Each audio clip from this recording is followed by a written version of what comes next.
Hey guys, and welcome to another video about Goddess of Victory, NIKKE. Today, we will be taking a look at the game's current state heading into the month of December, just to see what has changed, highlight the different game issues that have been fixed or addressed, and we will be taking a look at some of the upcoming characters that have been hinted in the very late stages of the campaign. So if you're only interested in specific topics, I will be providing timestamps in the description. But before you skip ahead, I would like to give a big shout out to LOOTCAKES for sponsoring this video. And they are also sponsoring a $25 gift card giveaway for the channel, so stay tuned for more details about the giveaway. If you're not familiar with what LOOTCAKES is a website and Google Play app that helps you get more virtual goods in your favorite games. And how, you may ask? That's by sharing receipt emails you get from Google Play, Apple, and Steam from your purchases in free-to-play games, and by discovering and playing new games that LOOTCAKES recommends to you based on your gaming preferences. By playing and spending in games, you earn and win LOOTCAKES, their virtual currency, which is redeemable for gift cards to major gaming platforms, which means you can get different gift cards of your choice just by making purchases in the games you play, like the main game I cover in this channel, which is Goddess of Victory, NIKKE. Even if you're not a big spender, you can win up to $100 in gift cards every week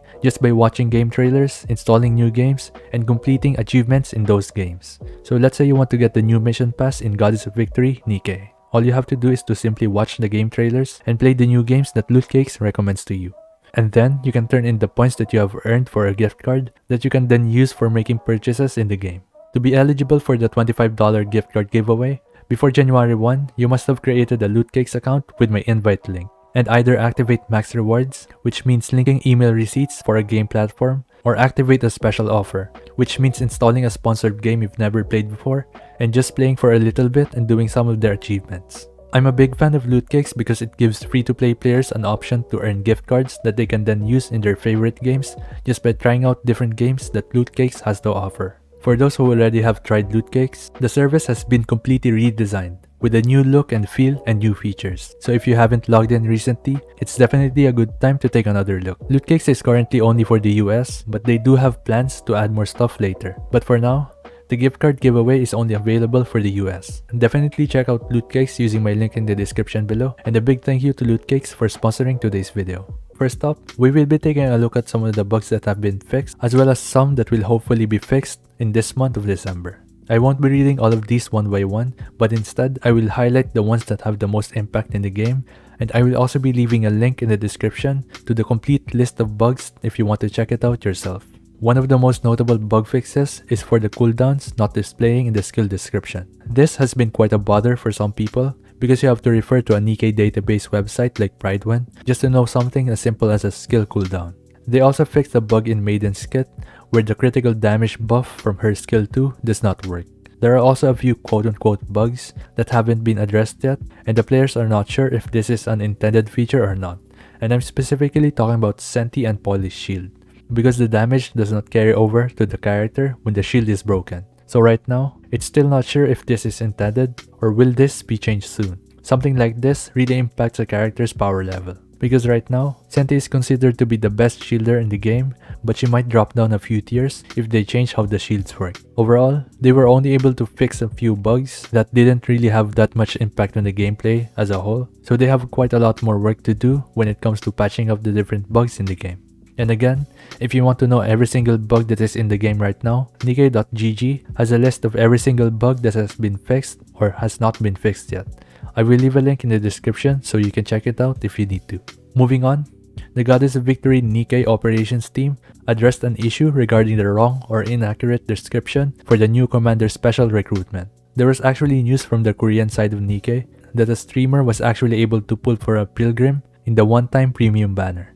This became an issue because the actual description written on the banner itself says that equal chance of getting all SSR NIKKEs, excluding Pilgrim NIKKE, Helm, and Laplace. So it should not have been possible for that Korean streamer to get Scarlet from this one-time banner. The official NIKKE Twitter account then responded, stating the actual rules for the new commander special recruitment. If no SSR were drawn in the first 9 draws, the remaining draw will be an SSR excluding Pilgrims, Helm, and Laplace, and the order of the draw will be displayed randomly. The actual rules were very confusing and misleading, and it's very weird how that Korean streamer was able to get a Pilgrim in the one-time banner. This was clearly a big issue, and as a part of their response, they decided to add a new challenge in the game for players to receive 50 Commander Special molds if they participate in the new Commander Special recruitment. This new type of mold will guarantee the player a random SSR unit excluding Pilgrim units, Helm, Laplace, and subsequent new characters. This was good news for some players, but a lot of players saw this as them trying to incentivize players to spend money just to pull on the one-time banner. Some may say that this is very predatory, and I can't blame them for thinking of it that way. When something like this happens, it really hurts the game reputation. Regardless of how many people like it because of the compensation, if a majority of the players are unhappy about this, then it mostly affects the game in a negative way. Things already unfolded how it did, so the only thing we can do is to keep giving our feedback, and hopefully they will be more cautious about these kinds of things in the game. One more thing that was addressed is something about the Union raid, which supposedly had been released earlier if it wasn't because of the adjustments on the development schedule. And I don't exactly know how many times they postponed this already. It would be nice to have it in the game as soon as possible, so that we have more sources for different upgrade materials. But I'm more concerned about the bugs that we have right now, instead of having a new activity that might bring more bugs in the game. Next up, we will be taking a look at some of the potential characters coming to the game early next year. This part contains spoilers for Chapter 19 of the campaign, so just keep that in mind. We already know that Anne Miracle Fairy, Winter Rupee, and Modernia should be arriving to the game in December. But we also have new information about the later chapters of the campaign that hints towards these two characters coming to the game very soon.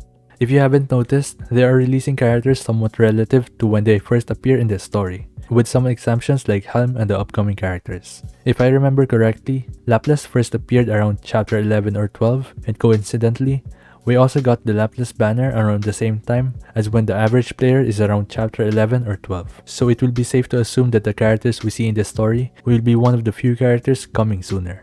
The chapter 19 story was recently revealed, and the two main characters in that story were Nihilister and Liberaglio. I have covered these two characters in my previous videos, but I was not expecting them to appear in the story so soon. If you ask me, I'm expecting them to be released around March or April if they follow the pattern of releasing story-related characters after the non-story-related ones. If you're not familiar with these two characters, I will briefly go over the information that we know of. Nihilister is an SSR character that will be from the Heretic squad. She will be a Pilgrim unit, and as of now, we still don't know what her weapon type is. She also comes with a backstory that reads, a heretic and loyal subject of the Rapture Queen who has long been a scourge to all NIKKEs. As the lead general of the legions under the Queen's command, her belligerence knows no bounds, nor does her appetite for destruction.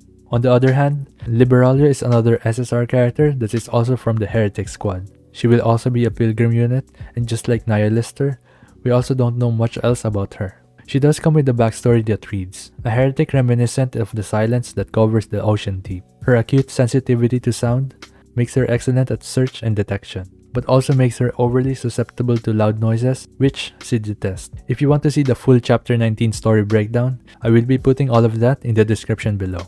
So yeah, that is about everything I wanted to cover heading into the month of December. If you liked what you see and you found this useful, don't forget to leave a like, comment, subscribe. Thank you so much for watching, and I'll see you on the next one. Peace.